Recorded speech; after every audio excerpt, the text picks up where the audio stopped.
बहुत बहुत नमस्कार दोस्तों। आपका स्वागत है हमारे channel law Kumbh, where law meets wisdom. देखिए, जैसा कि आप लोगों को पता है कि इस चैनल में हम लोग लॉ से रिलेटेड टॉपिक्स को डिस्कस करते हैं, थॉट प्रोसेस एक्सचेंज करते हैं और जो भी रिसेंट डेवलपमेंट्स हो रहे हैं लीगल फील्ड में उसको कवर करते हैं। तो इसी सिलसिले में आज जो टॉपिक हम लोग डिस्कस करने जा रहे हैं वो है PMLA, prevention of money laundering act. और उससे रिलेटेड 2025 में जितने भी लैंडमार्क और इम्पॉर्टेंट डिसीजंस आए हैं हाई कोर्ट और सुप्रीम कोर्ट के, उसको हम लोग यहाँ डिस्कस करेंगे। देखिए, आप जान रहे हैं कि स्पेशली सबका कहना है, हम लोग देख भी रहे हैं और पॉलिटिकल एंगल्स में भी ये डिस्कस हो रहा है कि 2014 से, जब से गवर्नमेंट चेंज हुई है, बीजेपी की गवर्नमेंट इंडिया में आई है, तब तब से ईडी बहुत ज़्यादा एक्टिव हो गई है। अब वो सही एक्टिव हुई है, गलत एक्टिव हुई है, वो तो सबके अपने अपने ओपिनियन हो सकते हैं, लेकिन हम लोग as a law student, as a person who sees the law, जो लॉ में इंटरेस्ट रखता है, हम लोग उसके लीगल रैमिफिकेशन को डिस्कस करेंगे। किसके लीगल रैमिफिकेशन को? पीएमएलए लॉ को कोर्ट ने अभी तक कैसे इंटरप्रेट किया है, उसको देखेंगे। ठीक है, हाई कोर्ट और सुप्रीम कोर्ट के जजमेंट्स देखेंगे। तो जो हमारा बेसिकली व्यू है कि understanding PMLA, prevention of money laundering act. ठीक है, ठीक है। This digest compiles significant judicial pronouncement from the Supreme Court and various High Court that shaped PMLA judgment in 2025, covering arrest procedures, bail condition, attachment orders, procedural safeguards. ठीक है, इस पे ये judgement discuss करेगा, ये डाइजेस्ट डिस्कस करेगा। ठीक है, तो हम 2025 में की थीम्स क्या थे? फंडामेंटल राइट्स, जो बेल जूरिस्प्रूडेंस होता है, ट्रायल शुरू नहीं होता है, आदमी जेल में रहता है, तो उस एस्पेक्ट को डिस्कस करेंगे। Bail jurisprudence, procedural safeguards, document access. ED investigate कर रही है लेकिन कॉपी नहीं दे रही है डॉक्यूमेंट्स की, लोग जेल में हैं, तो उसका क्या रैमिफिकेशन है, उसको हम लोग डिस्कस करेंगे। सुप्रीम कोर्ट रूलिंग्स पहले हम लोग डिस्कस करते हैं।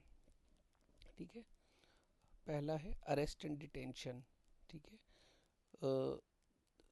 जो 24 घंटे का रूल है कि 24 घंटे में आपको कोर्ट में पेश कर देना है, रिटन ग्राउंड्स देने होंगे, इलीगल अरेस्ट अगर किया है तो उसकी कॉन्सिक्वेंसेस क्या होंगे। ठीक है, जो सबसे पहला जजमेंट हम लोग देखने जा रहे हैं वो है ईडी वर्सेस सुभाष शर्मा। ठीक है, इसमें क्या है? Failure to produce accused before magistrate within 24 hours violates Article 21 and 22 bracket 2 of the Constitution of India, rendering arrest illegal and entitling arrest to immediate bail. अगर आपने ये प्रोसीजरल रूल फॉलो नहीं किया कि अक्यूज्ड को आपको 24 घंटे के अंदर मैजिस्ट्रेट के यहाँ पेश करना है, तो वो आपकी अरेस्ट इलीगल हो जाएगी और इमीडिएट बेल मिलेगी। ठीक है, that is what the contention of the Supreme Court. When fundamental rights are violated during or after arrest, courts have a duty to release the accused on bail. The illegality of arrest vitiates detention and bail cannot be denied based on Section 25 twin conditions. देखिए, ED का सबसे बड़ा हथियार क्या था? Section 45 PMLA act का कहता है कि कोर्ट बेल तभी देगी जब अक्यूज्ड ये प्रूफ करेगा, अक्यूज्ड ये प्रूफ करेगा कि उसके अगेंस्ट कोई प्राइमा फेसाई केस नहीं बनता है और कोर्ट उसे एक्सेप्ट करेगी। ठीक है, तो ये कहना, ये जो कंडीशन है बेल की, ये तब एप्लीकेबल नहीं होगी जब फंडामेंटल राइट्स का वायलेशन है या अरेस्ट इलीगल है, तब सेक्शन 45 पिक्चर में नहीं आएगा। ठीक है, ये हमारा पहला जजमेंट है, ईडी वर्सेस सुभाष शर्मा। ठीक है, और फिर दूसरा जजमेंट है in Vihaan Kumar versus state of Haryana, ground of arrest requirements. ठीक है, टू फोल्ड रिक्वायरमेंट्स। ऑफिसर जो अरेस्ट करता है, ईडी का officer, must have material based reasons to believe the person is guilty and arrestee must be informed of these ground as soon as possible। जब कोई officer arrest कर रहा है उसके पास रीज़न होना चाहिए अरेस्ट करने का, on the basis of some documents, ठीक है, और उसने अरेस्टी को बताया भी हुआ है reason for arrest as soon as possible. Written communication essential है, मुँह जबानी नहीं बताना, रिटन में बताना है। ओरल कम्युनिकेशन इनसफिशिएंट, ठीक है, इस जजमेंट में ये बोला गया, Vihan Kumar versus state of Haryana, ठीक है। अब हम आगे जाते हैं, बेल जूरिस्प्रूडेंट अंडर सेक्शन 45, ठीक है। Section 45 PML is twin conditions, balancing stringent requirement for serious economic offences with constitutional protection, personal liberty and speedy trial. Twin condition framework क्या है, पहले हम ये देख लेते हैं, ठीक है। Section 45 PML is contest two condition, reasonable ground to believe accused is not guilty, accused unlikely to commit offence while on bail. ये दो 1+1 ट्विन कंडीशंस हैं, ठीक है। This condition apply even to application under 439 CrPC, ठीक है। Serious offences nature, mandatory application, so court bail तब तक नहीं दे सकती जब तक सेक्शन 45 को कंसिडर न कर ले। Accused must prove that he is not involve with crime involve money laundering, reverse burden है, प्रोसिक्यूशन को नहीं प्रूव करना है, अक्यूज्ड को प्रूव करना है, ठीक है। Union of India versus Kanhaiya Prasad, ये जजमेंट ने रिएटरेट किया है, ठीक है। प्रोलॉन्ग्ड इनकार्सरेशन एक्सेप्शन, ठीक है, लेकिन अगर ट्विन कंडीशन तब अप्लाई नहीं होगी जब अक्यूज्ड बहुत दिनों से जेल में है, ठीक है। Constitutional courts must intervene to safeguard article 21 rights where trial cannot be reasonably concluded and incarceration becomes prolonged even under stringent conditions। अगर आर्टिकल 21 का वायलेशन हो रहा है और ट्विन कंडीशन नहीं सेटिस्फाई है तो भी बेल मिलेगी, ये यहाँ पे सुप्रीम कोर्ट कह रहा है। बैलेंसिंग फैक्टर्स कैसे होगा, एक तरफ तो बेल का जूरिस्प्रूडेंस है सेक्शन 45 ऑफ पीएमएलए में, दूसरी तरफ आर्टिकल 21 है, कैसे बैलेंस होगा। ड्यूरेशन ऑफ कस्टडी देखा जाएगा अक्यूज्ड का, complexity and volume of case materials, कितने वॉल्यूम है, क्या क्या डॉक्यूमेंट्स है। अगर 15,000 पेजेस की फाइल बनाई है ईडी ने तो 15,000 पढ़ने में ही कोर्ट को कितना समय लगेगा, 4-5 साल तो ऐसे ही निकल जाएगा। तो 4-5 साल तक कोई जेल में रहेगा, 7 साल तो मैक्सिमम सजा है ईडी के ऑफेंसेस में। और नंबर ऑफ विटनेसेस कितने हैं, ठीक है, ट्रायल कब कंप्लीट होगा, reasonable expectation of trial conclusion कब तक फिनिश होगा, ठीक है। महेश जोशी केस है, इस केस में सुप्रीम कोर्ट ने ग्रांटेड बेल, 7 मंथ्स कस्टडी हो गई थी तो कोर्ट ने बेल दे दिया था क्योंकि इसमें 66 विटनेसेस हैं, 184 डॉक्यूमेंट्स हैं और 14,600 पन्ने की चार्जशीट थी, ठीक है। इस केस में सुप्रीम कोर्ट ने बेल दे दी, ठीक है।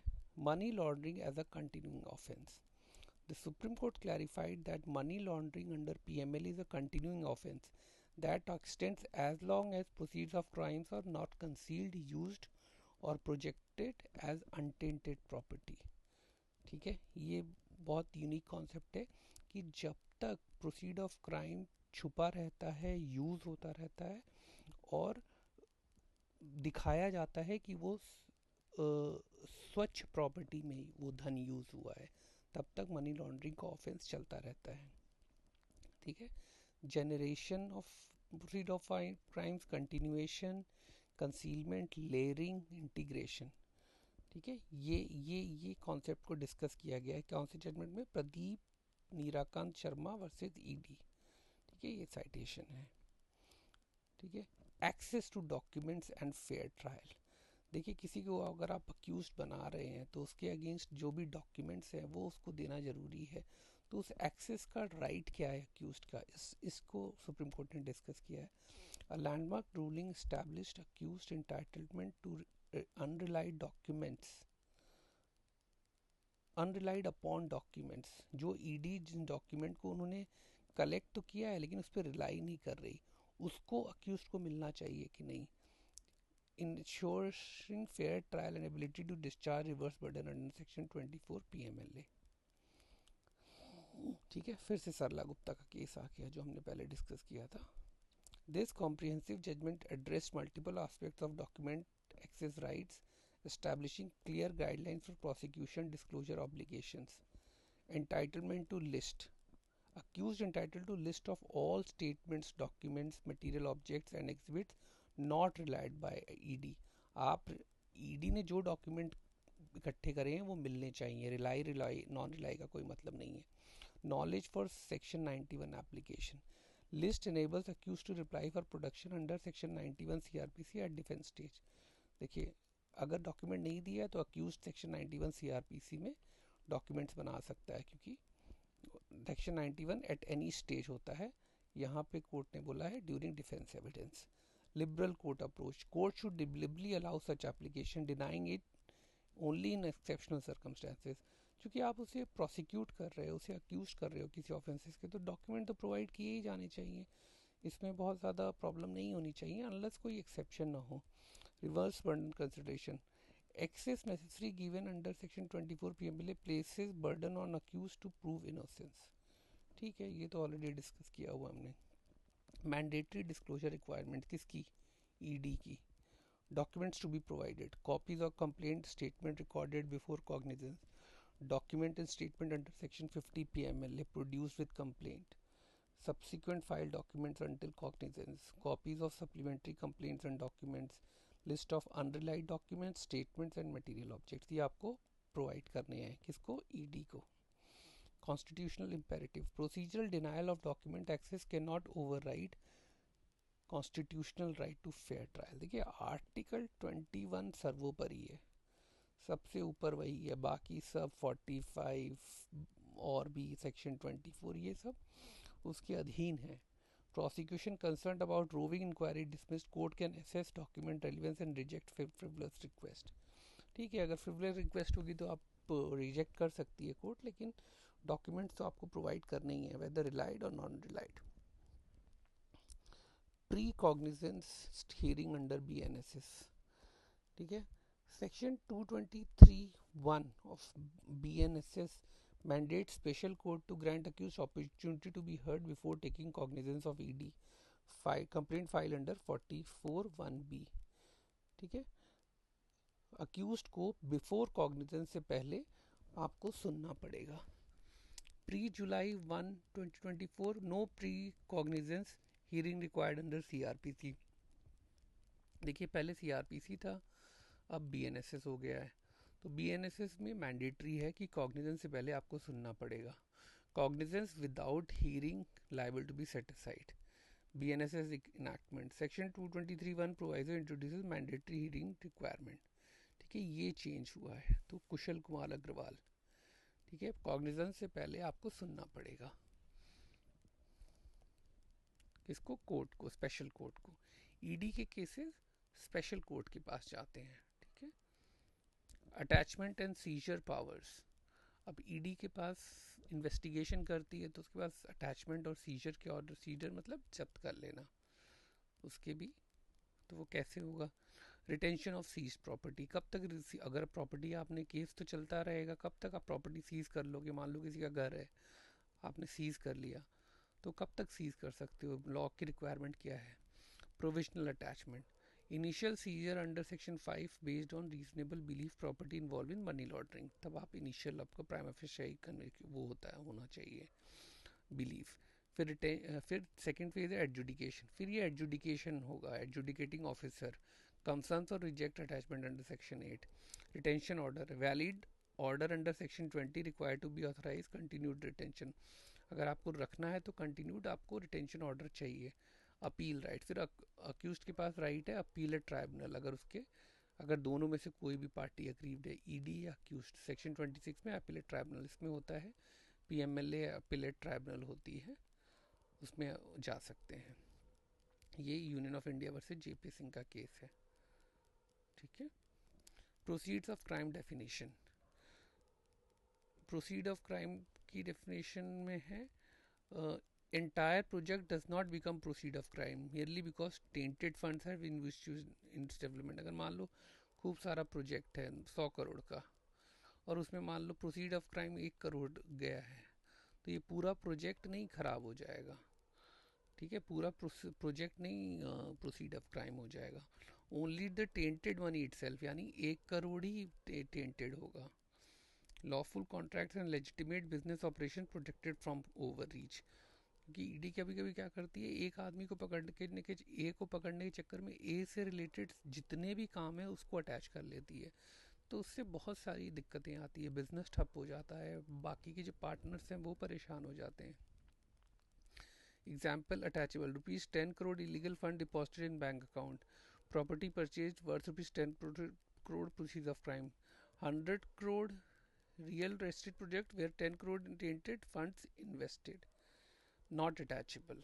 ठीक है, जहाँ पे 10 करोड़ गए हैं 100 करोड़ में, तो वो आप 100 करोड़ को अटैच नहीं कर सकते. ठीक है. Mortgage properties, Karnataka high court held that property mortgage to bank for loan advances are not proceeds of crime. ठीक है, जो प्रॉपर्टी मॉर्गेज की हुई है बैंक के साथ वो प्रोसीड्स ऑफ क्राइम नहीं हो सकती. बैंक का प्रायर इंटरेस्ट है, बोनाफाइड ट्रांजैक्शन है, प्रोटेक्शन ऑफ फाइनेंशियल सिस्टम. अगर ऐसे ही अगर पीडी अटैच करने लगी तो बैंकिंग सेक्टर ही कोलैप्स कर जाएगा. ये कौन सा केस है, deputy director versus Asadullah Khan. ठीक है, ये कर्नाटका हाई कोर्ट का जजमेंट है. ईडी के इन्वेस्टिगेशन पावर्स हैं. ED is not a super cop and must operate with statutory boundary. देखिए हर किसी का दायरा होता है. अब ईडी ने कई कई लोगों को लगता है, हमें भी लगता है कि ईडी अपना दायरा लांग रही है, लेकिन कानून तो सबके लिए एक है. प्रेडिकेट ऑफेंस, देखिए ईडी कब एंटर कर सकती है, जब कोई ऑफेंस हुआ हो नॉर्मल लॉ में, जैसे आईपीसी, SC/ST एक्ट. ठीक है, और उससे जो पैसा कमाया हो वो पैसा कहीं, वो पैसा हुआ, पता लगा कि कोई प्रोसीड्स ऑफ क्राइम आया है, प्रोसीड्स ऑफ क्राइम, तो ये ऑफेंस को बोला जाएगा प्रेडिकेट ऑफेंस. ठीक है, इस ऑफेंस अगर होगा तभी ईडी आ सकती है. अगर कोई प्रेडिकेट ऑफेंस नहीं है तो ईडी नहीं आ सकती है. ठीक है, कोई शेड्यूल ऑफेंस, शेड्यूल मतलब एक शेड्यूल बना हुआ है पीएमएलए एक्ट में, लास्ट में अगर आप देखिए शेड्यूल बना है, अगर शेड्यूल ऑफेंस में कोई ऑफेंस हुआ है तो अब ईडी की एंट्री हो सकती है. उसके बाद कोई प्रोसीड ऑफ क्राइम हुआ आया हो, मनी लॉन्ड्रिंग एक्टिविटी हो, तब ईडी एंटर करती है. कब शेड्यूल ऑफेंस हो, प्रोसीड ऑफ क्राइम हो, मनी लॉन्ड्रिंग एक्टिविटी हो, तब ईडी की एंट्री होती है. कौन से केस में डिसाइड हुआ, RKM Powergen versus assistant director ED. ठीक है. Search and seizure limitations, ED can not trample liberty. Search and seizure operation must adhere to procedural fairness under PMLA. ED cannot give procedural safeguards a go-by in course of administration. Individual liberty and privacy must be respected during enforcement. ठीक है, procedural safeguard को ED को follow करना पड़ेगा. Scope of search powers, searches can extend the premises of person in possession of proceeds of crime, not just name the accused. However, authorization must be based on material indicating connection to money laundering activity. Courts will scrutinize whether such search within jurisdiction are based on credible information. Summoning powers under Section 50. Section 50 में ED का summoning power है. Witness को समन कर सकते हैं, statement recording कर सकते हैं. No self incrimination. Article 23 protection not available when summon and witness.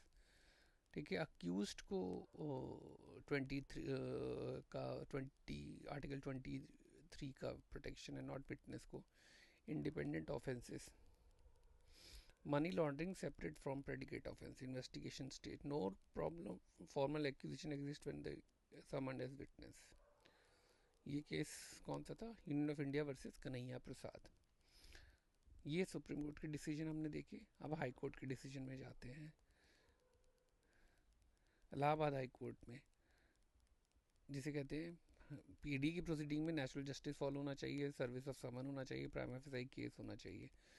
क्योंकि हाई कोर्ट ने क्वाशिंग को रिफ्यूज़ कर दिया refused to quash ED's probe against Sahara Cooperative Societies, and noting that prima facie cheating case under PMLA made out. PMLA proceeding cannot be interfered merely because closure report filed in predicate offense. ये judgement वैसे बहुत सही judgement नहीं है मेरे हिसाब से, क्योंकि अगर प्रेडिकेट ऑफेंस ख़त्म हो गया तो ईडी नहीं कर सकती है. Serious doubt raised over ED's inaction to serve summons. Upper division clerk typically assign desk work service not in proper manner. ठीक है जी. बॉम्बे हाई कोर्ट की जजमेंट देखते हैं. Limitation period. Section 42 PMLA excludes applicability of section 5 limitation act. Delay in filing appeal can not be compound. ये बहुत important judgement है. अगर ईडी ने 120 डेज में अपील नहीं फाइल करी तो उनका राइट ख़त्म हो जाता है. Section 5 limitation act condonation of delay applicable नहीं होगा because PMLA is a special law. ED पे 1 लाख रुपए की कॉस्ट भी लगी है for harassment sending strong message that agency must act with in law. Bombay high court ने जजमेंट दी. टफ जजमेंट है ये, ऐसे ही होना चाहिए. SIT formation. Disappointed with CBI and Mumbai police reluctance to probe multi-crore money laundering case, ordered formation of special investigation team. NCLT jurisdiction. NCLT and CLAT lack power to review or interfere with ED actions under. तो ठीक है, तो ED NCLT तो Calcutta high court का judgment देखते हैं. Key principle. Former director general can not be force to represent company in money laundering. जिस आदमी ने कंपनी से रिज़ाइन कर दिया उसको कैसे फोर्स कर सकते हो ईडी इन्वेस्टिगेशन में रिप्रेजेंट करने के लिए. Company is a jurisdiction person under PMLA and corporation within meaning of section 305 CRPC.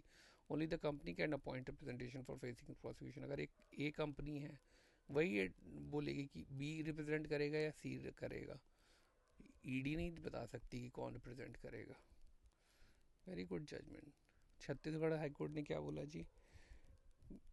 Made significant observation regarding calling the legislative reform section 45 will provide court more flexibility in bail determination.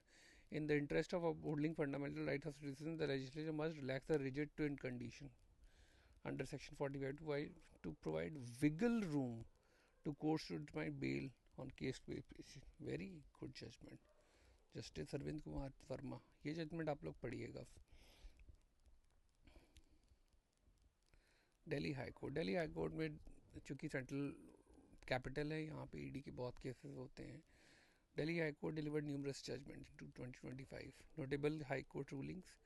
Spurious medicine case, उसमें denied bail to accused supplying spurious anti cancer medicine. Not minor offence but part of crime syndicate. ठीक है, serious offence है तो इतनी जल्दी bail. और Agusta Westland में granted bail to Christian Michel in chopper scam case, later modified bail condition to facilitate his participation in proceeding. Jacqueline Fernandez के case में dismissed plea to quash 200 crore money laundering case. Apprehension about self-incrimination cannot lead to quashing of ECIR. NewsClick founder को भी anticipatory bell मिली थी. पुलस्त्य प्रबीर पुलस्त्य, इनकी arrest को भी supreme court ने illegal बोल के इनको बेल दी थी. Medical condition for bail. Delhi high court ने बोला, Delhi high court clarified that being sick and infirm is not automatic passport from bail मिल केसेस. अगर आपकी तबीयत ख़राब है तो ऑटोमेटिक आपको बेल नहीं मिल जाएगी, क्योंकि हॉस्पिटल तो जेल में भी होते हैं. लवली नरूला वर्सेस ईडी ये केस था. अब arbitration and PMLA. Delhi high court held that jurisdiction of arbitration tribunal continues despite provisional attachment under PMLA. ठीक है जी. प्रोसीडिंग चलेगी. लाला यादव वर्सेस शिवकृति एग्रो केस था. प्रैक्टिकल इम्पैक्ट क्या पड़ा इस केस का. Party to commercial contract can pursue arbitration remedies without waiting for conclusion of PMLA proceeding. अगर आर्बिट्रेशन में जाना है तो आप जा सकते हो. PMLA प्रोसीडिंग का ख़त्म होने का वेट करने की ज़रूरत नहीं है. Arbitration proceeding can continue independently even with subject matter under criminal investigation. ठीक है, सिविल और क्रिमिनल रेमेडी साथ साथ परसू हो सकती हैं. ठीक है. It's ED not a super cop. ठीक है. ये स्टैट्यूटरी बाउंड्रीज है. प्रेडिकेट ऑफेंस है तभी आप एंटर कर सकते हो. प्रोसीजर ऑफ काइंड में तभी एंटर कर सकते हो. No roving inquiry.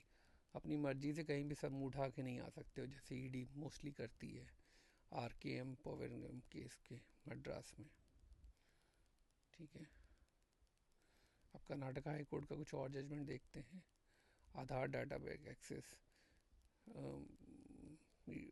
High court ने बोला कि ईडी आधार के डाटा बैग्स को एक्सेस कर सकती है, मैंडेट ग्रांटेड, स्टैट्यूटरी एम्पावरमेंट है ईडी के पास। ED versus union of India, tribunal remand powers, Karnataka high court tell the PMLA appellate tribunal has no power to remand back to adjudicating authority. जो हमने अभी बताया था ना, सर्च एंड